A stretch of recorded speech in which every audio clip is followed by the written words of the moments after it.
Hey everybody, thanks for listening to On the Podcast. This is a short format episode podcast that you can listen to while you're doing your business on the pot. Or maybe you're sitting in I-70 traffic on a holiday weekend. And whether you leave early in the day or wait until the afternoon, it's happening either way. You just have to accept it. Yeah, I mean, you stand a good chance to be in I-70 traffic even not on a holiday weekend. Even not on a holiday weekend, man. I-70. I swear to God, I-70's been under construction for like 15 or 20 years. Because there was a huge project that wrapped up like 5 years ago and now it's back under construction. I don't know. Anyway, turn on an episode of On the Podcast and learn a little bit while you try and breathe through the frustration.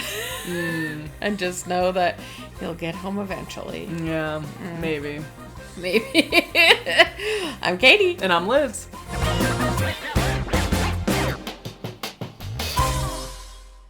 Hey, Katie. Hey, Liz. What are we talking about today? Liz, have you ever noticed that there's like waves of food crazes that just like take over the entirety of the world? Yeah, we're dealing with what, Dubai chocolate right now? Dubai chocolate, Yeah. which I had for the very first time last week. It was very good. Okay. I was very pleasantly surprised. Even though I like pistachio, I like chocolate. The little flaky things, those were good too. So there was no going wrong with it. Okay, yeah. Winning combo. Winning combo. Cupcakes before that. Well, cupcakes while we were Yeah, like, I guess like fancy cupcakes. fancy cupcakes. And then before that, Brussels sprouts. And I'm going to tell you a little bit about how the Brussels sprout craze started. Okay. So the Brussels sprouts, Liz, of our youth, and I honestly didn't have Brussels sprouts until like 10-ish years ago. Really? Yeah. Did You you never, have like, get them Brussels as a sprouts kid? as a kid? No, Yeah. we didn't ever have them. Yeah. What was your knowledge of Brussels sprouts as a child? I don't know. We ate them. Bad, though. No, I mean, I was never that, like, child that, like, didn't eat my vegetables. But was it your mom making them or your dad? Probably my dad. Was he boiling them? Probably steamed, yeah. Yeah. So, maybe not that great. Maybe fine, I don't know. but also maybe not that great. And you just maybe, like, accepted the the fate of your Brussels sprouts. I've never had an issue with Brussels sprouts. So, people other than Liz Waldman, up until like the 90s, Brussels sprouts were known as mushy because people either boiled them or steamed them or whatever, and really bitter.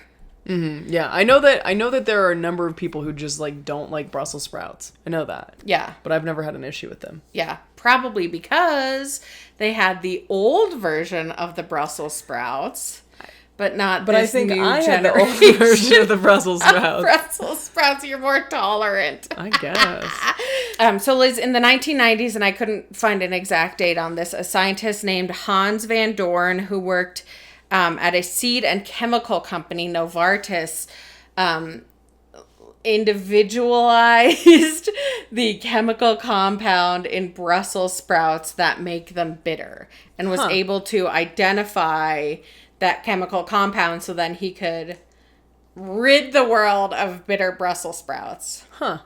So, after he identified it and said, this is what's making all the Brussels sprouts bitter, all of the, like, small handful of companies that sold Brussels sprout seeds went into their seed libraries. Are you going to join us? Sit down. Went into their seed libraries trying to find the strains of Brussels sprouts without that chemical compound. Sorry for our listeners who are not watching. Liz's A dog has now. entered the chat. Dog has entered the chat. So these seed companies were looking for the seeds that didn't have this chemical compound, identified the seeds, and then made a hybrid, like crossbred those seeds with the modern seeds that are like ultra high producing. Okay. So at that point, so it took a few years to do all of this. And then they made the seed, the Brussels sprouts started like growing. And that's when like the professional culinary restaurant industry took notice. put Brussels sprouts on their menus, people were like, I'm not having disgusting Brussels sprouts and paying for them. Yeah. But then, they started tasting them with bacon or fried or sort of roasted or glazed or whatever, and started very much enjoying them. Interesting. Have you ever had radicchio? I don't know. I'm sure I have. Yeah. But I can't pinpoint as a matter of fact, I have had radicchio. Yeah, radicchio to me is too bitter to eat. Yeah, I think I've had it then. Yeah. Yeah. So I went to Bruto out here, one of the Michelin star places for the folks that don't know Denver or don't know the Michelin stars. Had whatever it was, their 7-course meal or whatever, and they were all about corn, which was great. I loved the theme. Love corn. And just the everything was so good except for this one plate that had radicchio on it, and it had like a wedge of radicchio, and I was like I would eat a bite of this. Yeah. But a whole wedge? But the wedge. How is anybody who and why? You're supposed to be a Michelin star restaurant. Nobody's eating this.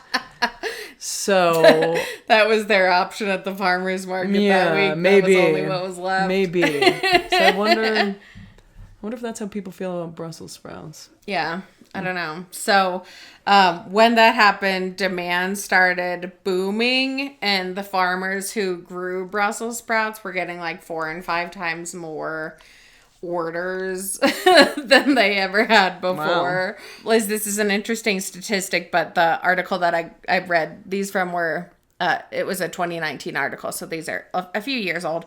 But about in 2015-ish, there were only 2,500 acres in the entire country of planted Brussels sprouts. And then in 2019, there were 10,000 acres of Brussels sprouts being planted in the U.S. and Mexico just to keep up with the high demand. That's crazy. I got to be honest with you. First of all, I haven't had like fancy Brussels sprouts in a hot minute, but also like to me, fancy Brussels sprouts is just kind of too much. Just give me the... Ooh, no, I love a good Give Brussels me the sprout. old steamed whatever. Oh, roasted with olive oil and salt. Nah. Delicious. I like when I make Brussels sprouts and I slice it in half and the little leaves fall off. I just eat them like that. Yeah.